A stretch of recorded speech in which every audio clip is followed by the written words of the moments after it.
ಮನೆಯಲ್ಲೇ ಮಾಡಿದಂತಹ special masala powder ಹಾಕಿ ಮಾಡಿದಂತಹ ಪನ್ನೀರ್ ಡ್ರೈ ಇವತ್ತಿನ ರೆಸಿಪಿ. ನಮಸ್ತೆ ಫ್ರೆಂಡ್ಸ್, ಗುಡ್ ಫುಡ್ ಲ್ಯಾಂಡ್ ಚಾನಲ್ಗೆ ನಿಮಗೆಲ್ರಿಗೂ ಆತ್ಮೀಯ ಸ್ವಾಗತ.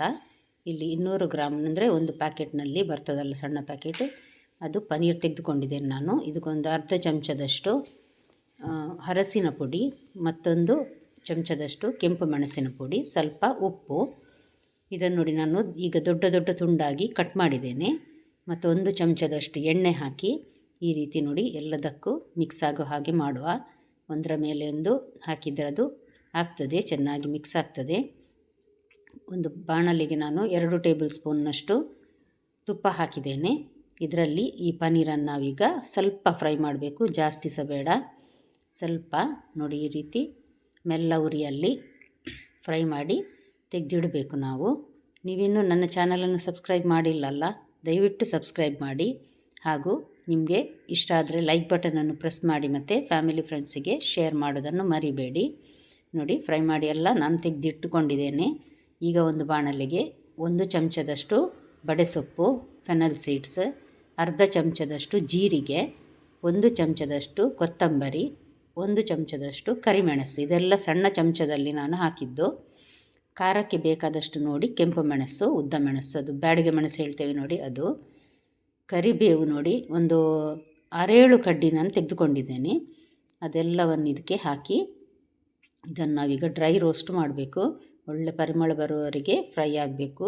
ಕರಿಬೇವು ಒಳ್ಳೆ ಕ್ರಿಸ್ಪ್ ಆಗ್ತದೆ, ಅಷ್ಟರವರೆಗೆ ನಾವು ಇದನ್ನು ಫ್ರೈ ಮಾಡಿ ತಣ್ಣಗಾಗಲಿಕ್ಕೆ ಇಟ್ಟು ನಂತರ ಇದನ್ನು ನಾನೀಗ ತರಿಯಾಗಿ ಮಿಕ್ಸಿ ಜಾರಿಗೆ ಹಾಕಿ ರುಬ್ಬಿ ತರ್ತೇನೆ.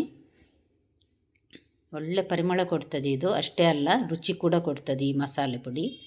ಈ ರೀತಿ ಮಾಡಿಟ್ರೆ ಯಾವುದೇ ಒಂದು ಬಾಜಿಗೆಲ್ಲ ಮಾಡುವಾಗ ಹಾಕ್ಕೊಳ್ಬಹುದು. ಪರಿಮಳ ಮತ್ತು ಟೇಸ್ಟ್ ಡಿಫ್ರೆಂಟಾಗಿ ಬರ್ತದೆ ಇದರಲ್ಲಿ. ಒಂದು ಸಲ ಟ್ರೈ ಮಾಡಿ ನೋಡಿ. ನಾನ್ ಸ್ಟಿಕ್ ಪ್ಯಾನಲ್ಲಿ ಪನ್ನೀರನ್ನು ಫ್ರೈ ಮಾಡಿದರೆ ತಳ ಹಿಡಿಯುವುದಿಲ್ಲ. ನಾನು ಸ್ಟೀಲ್ ಪಾತ್ರೆಯಲ್ಲಿ ಮಾಡಿದ್ರಿಂದಾಗಿ ಸ್ವಲ್ಪ ಅಡಿಯಲ್ಲಿ ತಳ ಹಿಡಿದಿದೆ ಸ್ವಲ್ಪ. ಒಂದು 7-8 ಬೆಳ್ಳುಳ್ಳಿಯನ್ನು ಸಣ್ಣಗೆ ಕಟ್ ಮಾಡಿ ನಾನು ಹಾಕಿದ್ದೇನೆ. 1 ಇಂಚಿನಷ್ಟು ಶುಂಠಿಯನ್ನು ಸಹ ಸಣ್ಣಗೆ ಕಟ್ ಮಾಡಿ ಹಾಕಿದ್ದೇನೆ. ಇದನ್ನು 1-2 ಸೆಕೆಂಡು ಹುರಿದ್ರೆ ಸಾಕು, ಜಾಸ್ತಿ ಹುರಿಬೇಕಾಗಿಲ್ಲ. ಈಗ 1 ಕಪ್ಪಿನಷ್ಟು ಅಂದರೆ ಒಂದು ದೊಡ್ಡ ಈರುಳ್ಳಿ ಸಣ್ಣದಾಗಿ ಕಟ್ ಮಾಡಿ ಹಾಕಿ ಈಗ ಇದನ್ನು ಸಹ ಫ್ರೈ ಮಾಡ್ತಾ ಇದ್ದೇನೆ. ಇದು ಸಹ ಅಷ್ಟೇ 1-2 ಸೆಕೆಂಡ್ ಫ್ರೈ ಮಾಡಿ ನಂತರ ಈಗ ನಾವು ಕ್ಯಾಪ್ಸಿಕಮ್ ಇದೆ ನೋಡಿ, ಅದನ್ನು ಒಂದು ದೊಡ್ಡ ಕ್ಯಾಪ್ಸಿಕಮಲ್ಲಿ ಒಂದು ಅರ್ಧ ಭಾಗ ತೆಗೆದುಕೊಂಡಿದ್ದೇನೆ. ಇದನ್ನು ಸಹ ಸಣ್ಣಗೆ ಕಟ್ ಮಾಡಿದ್ದೇನೆ.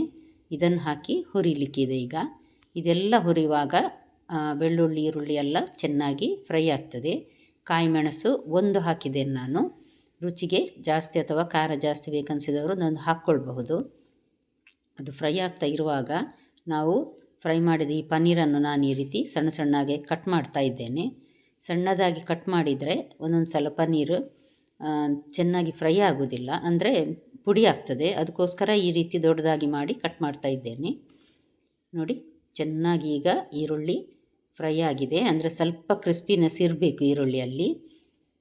ಈಗ ನಾನೊಂದು ಮಸಾಲೆ ಪುಡಿ ಮಾಡಿಟ್ಟದನ್ನು ಎಲ್ಲ ಹಾಕಿದ್ದೇನೆ.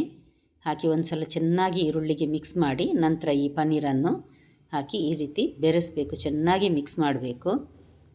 ನೋಡಿ ಎಷ್ಟು ಚೆನ್ನಾಗಿ ಕೋಟಿಂಗ್ ಕಾಣ್ತಾ ಇದೆ ಅಲ್ಲ. ತಿನ್ನುವಾಗ ಸಹ ಅಷ್ಟೇ ರುಚಿಯಾಗಿ ಬರ್ತದೆ.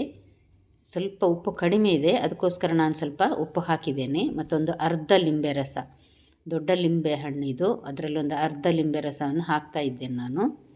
ನೋಡಿ ಈ ರೀತಿ ಮಿಕ್ಸ್ ಮಾಡಿ ಇನ್ನೊಂದು ಸಲ ಕರಿಬೇವು ಸ್ವಲ್ಪ ಮತ್ತು ಕೊತ್ತಂಬರಿ ಸೊಪ್ಪು ಉದುರಿಸಿದರೆ ಸೂಪರ್ ಮಸಾಲ ಹಾಕಿ ಮಾಡಿದಂತಹ ಪನ್ನೀರ್ ಡ್ರೈ ರೆಡಿ ಆಯಿತು.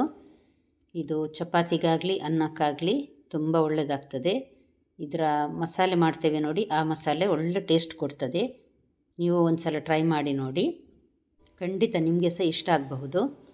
ಹಾಗಾದರೆ ನಾಳೆ ಇನ್ನೊಂದು ಹೊಸ ಅಡುಗೆಯೊಂದಿಗೆ ಮತ್ತೆ ನಿಮ್ಮನ್ನು ಭೇಟಿ ಆಗ್ತೇನೆ. ನೋಡಿದ ಎಲ್ಲ ವೀಕ್ಷಕರಿಗೆ ಧನ್ಯವಾದ.